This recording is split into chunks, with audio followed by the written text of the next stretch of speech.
বাঙালির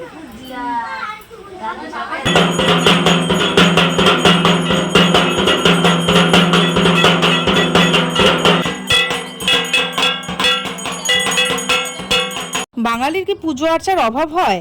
আজকে এক পুজো তো কালকে আরেক পুজো, কথাতেই তো আছে বাঙালির 12 মাসে 13 পার্বণ। তো এই যে আমাদের মা কালীকে নিয়ে আসা হয়েছে, দেখতে দেখতে অনেকটাই বেলা হয়ে গেছে। আর মুখটা দেখো কি মায়াবী, মুখটা খুবই ভাল লাগছে। তো এই যে এইদিকে দেখা যাচ্ছে আবার একটুখানি বৃষ্টিও কমেছে আজকে। তো আমি এই বাড়িতে চলে এসেছি, মানে পুজোর বাড়িতে। কেননা পুজো বাড়িতে তো কাজের অভাব হয় না। দিদিভাই বলল যে যা কাজকর্ম আছে আমাদের বাড়ির কাজকর্ম দিদিভাই করে নিচ্ছে, আর আমি এদিকে চলে আসি। তো এই যে প্যান্ডেল যা আছে কমপ্লিট হয়ে গেছে, মোটামুটি কমপ্লিট হয়েছে বলতে পারো। বৃষ্টিটাও কমেছে। আর জানি না পরে আসবে কিনা, হালকা হালকা রৌদ্রুর মুখ দেখতে পাচ্ছি। এদিকে চেয়ার টেবিল যা ডেকোরেটার্সের জিনিস আছে সব কিছু নিয়ে আসা হয়েছে। আর একদিকে আমাদের বিরাট আয়োজন চলছে, কেননা খাওয়া দাওয়া হবে যে রাতেবেলা। তো দেখো বিভিন্ন ধরনের সবজি কাটাকুটি হচ্ছে, আমি কাটছিলাম এতক্ষণ বসে বসে। তো সবজি দিয়ে ঘ্যাট হবে, মানে পাঁচ তরকারি, আর হবে খিচুড়ি। আরও হয়তো বা আয়োজন রয়েছে জানি না, তো সবজি কাটাটাই মেন। তো এই যে আর কি বলো তো, আমাদের গ্রামের বাড়িতে লোকের অভাব হয় না গো। তুমি যাকেই ডাকবে সেই ভালো মনে করে চলে আসবে কাজ করার জন্য। তো কচুটা কাটতে একটুখানি যদিও প্রবলেম হয়, আমাদের হাতগুলো কেমন হয়ে যায় না, ওই জন্য মামিকেই ধরিয়ে দিয়েছি। মামি বসে বসে কচু কাটছে। আর অনুষ্ঠান বাড়িতে না একটা জিনিস হয়, আদা আদা কাটতে কাটতে কতই যে প্রবলেম হয়।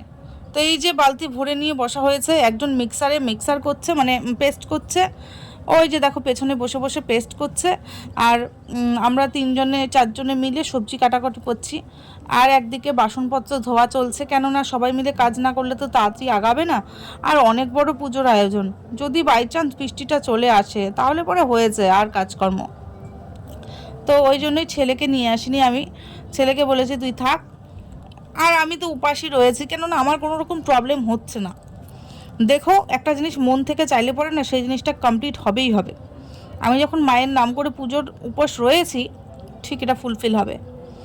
তো এই দিকে হচ্ছে গিয়ে আমার একটুখানি না বাইরে যাবার আছে আজকে। এই উপোসের মধ্যে যেতে ইচ্ছা করে বলো?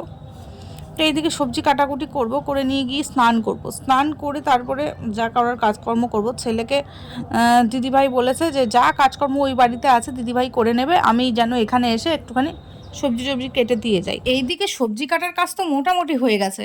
তা আমি আর দেরি করব না, সোজা বাড়ি গিয়ে ছেলেকে স্নান করিয়ে আমি স্নানটা করে বেরিয়ে যাই। কেননা এই মুহূর্তে যদি না বেরোই তাহলে আমার ওই দিকের কাজও কমপ্লিট হবে না, ফিরতে ফিরতে দেরি হয়ে যাবে, পুজোও হয়তো বা স্টার্ট হয়ে যাবে।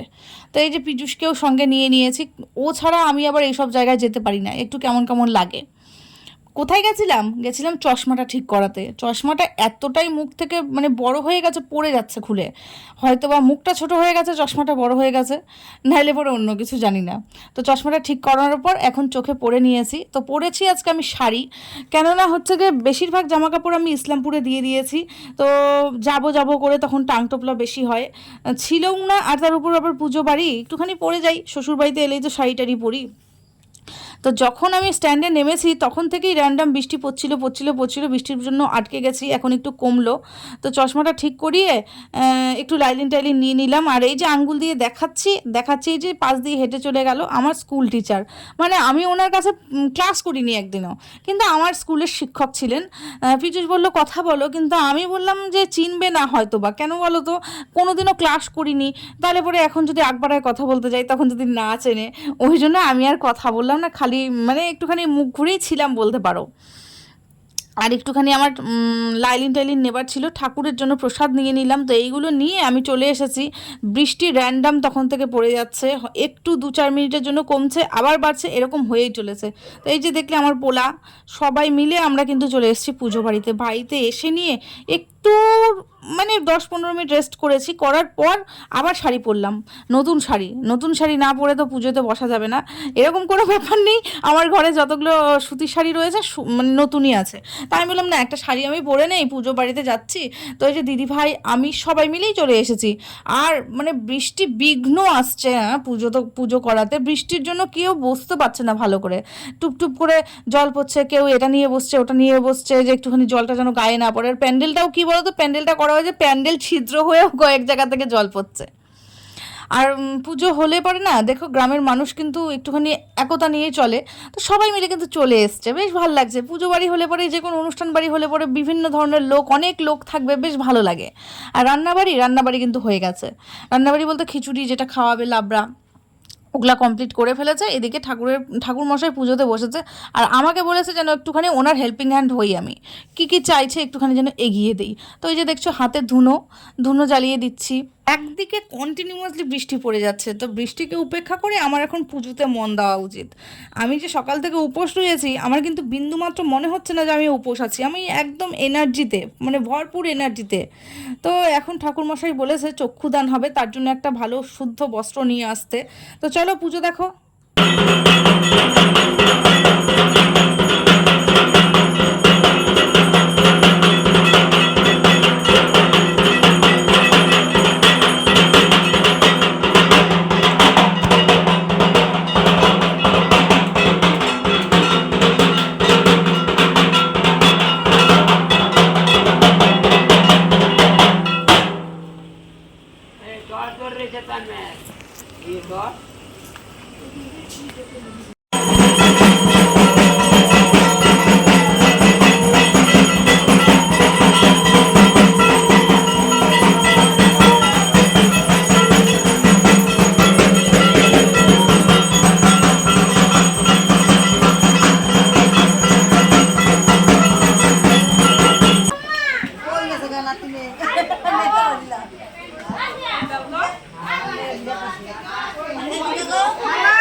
ঠাকুরের ওই যে